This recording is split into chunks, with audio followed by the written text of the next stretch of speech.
Europe Matin. Dimitri Pavlenko. L'innovation sur Europe 1. Bonjour Anis Mbida. Bonjour Dimitri, bonjour à tous. Alors celle que vous nous présentez aujourd'hui devrait accélérer la prise de décision par l'assistance vidéo lors des hors-jeux. On parle de football bien sûr.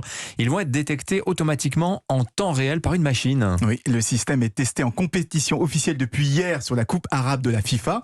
Alors ça ressemble à une espèce de Hawkeye pour le football, c'est-à-dire qu'il y aura un œil d'aigle, c'est ça. Voilà, c'est ce qu'ils utilisent pour la ligne de touche au tennis. Et sauf que là, il y aura une dizaine de caméras à très très haute vitesse qui sont placées sur la partie haute du stade. Elles analysent les déplacements, la position des bras, des jambes de chaque joueur par rapport au ballon. Tout ça des centaines de fois par seconde et au millimètre près. Et si un hors-jeu est détecté, eh bien les arbitres de la VAR vont être instantanément prévenus avec des images parfaitement calées.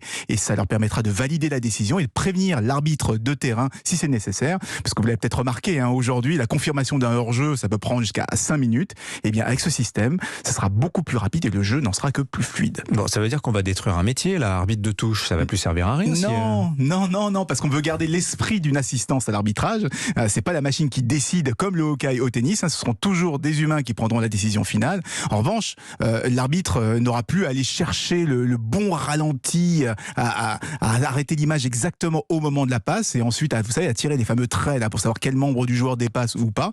Mais là, l'avantage d'un système automatisé, ce sera toujours la même interprétation avec la même marge d'erreur pour tout le monde. On rappelle que certains hors-jeux, sur certains hors-jeux, ça se joue aujourd'hui à 1 millimètre, un petit millimètre. Alors, c'est encore en test ou ça va être étendu à l'ensemble des rencontres de cette Coupe des pays arabes là? Alors, sur toutes les rencontres des pays arabes, c'est un des derniers tests, parce qu'il y en a déjà eu beaucoup d'autres sur des matchs non officiels en Allemagne, en Angleterre et en Espagne. Et l'objectif final, c'est d'être totalement opérationnel pour la prochaine Coupe du Monde au Qatar en 2022.